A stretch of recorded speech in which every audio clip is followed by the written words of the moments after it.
Right. Good. We are... That may chase people away. You may not want to.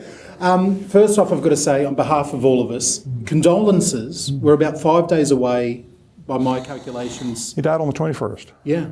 Last year. You're going to spend the anniversary. I'll be here. You'll be here in Australia. So a year later. Yeah. How does it feel? Well, when my father passed away, we were ready for his death. We have been working on his funeral plans for 20 years, So when he finally went to heaven, it took, there was so much work to do because I felt as a son, my responsibility was not only to help my father finish life well, but I wanted him to finish in death well. I wanted his funeral planned well. I wanted it to be like his last crusade, where the gospel message would go out one more time.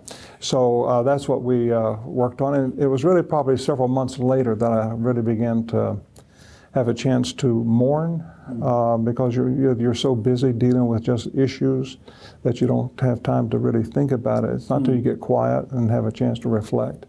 But it's been a year.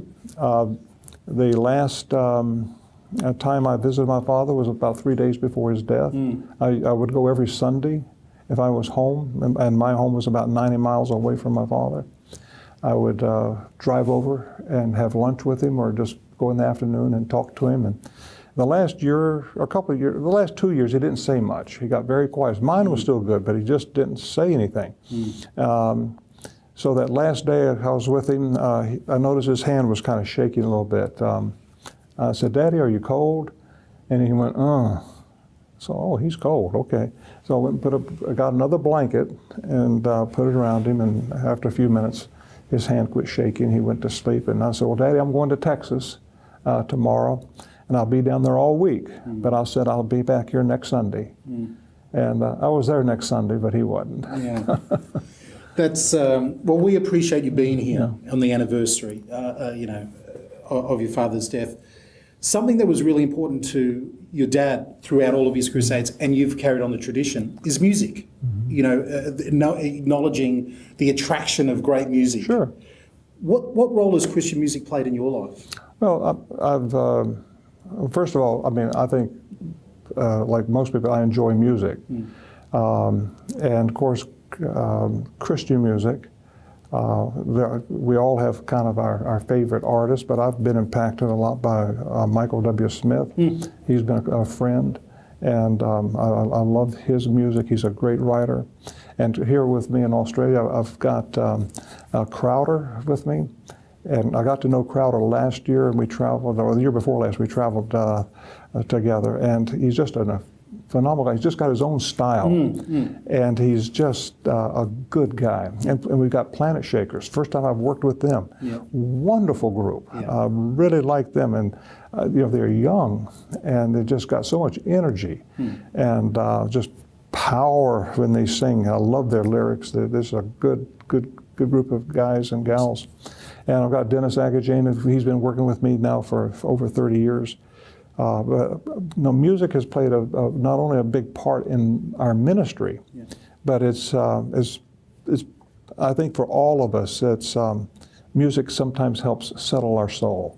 We get stressed. We get I don't know if I've ever been burned out, but you get tired sometimes. And you just take a few moments to listen to one or two Christian songs, and it just kind of...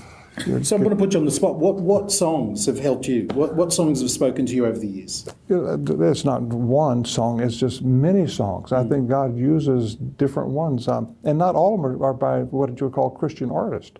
We'll go for it. If Franklin's out driving, what are you putting in and playing? No, but there's, I don't because of satellite radio, I don't really listen to the radio other than like satellite. And then I have a lot of songs now on my phone, and you just, through Bluetooth, put that through the car. But just Christian songs, so especially country music, and some of the Christian albums that some of the artists have done, I really enjoy. Awesome. We're out of time, so I'm going to say thank you very much. Thank you. Awesome. We've got a present for you. Yes. We have a present for you. A present? Yes. Gee. Don't come empty-handed. Oh, you mean, so it's Daddy's birthday, so I get the present? Yeah, exactly. A couple of months On behalf late. of 96.3, we just wanted to... Well, can I open it now? Yes, you've got to open it Yes.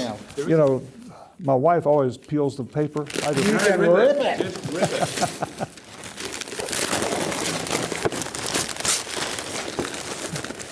all right.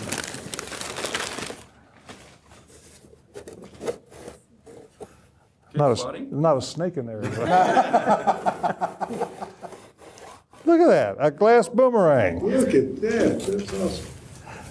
It's actually Wattalong glass, which is, Wattalong was one of the Aboriginal tribes that settled in Melbourne and in Geelong.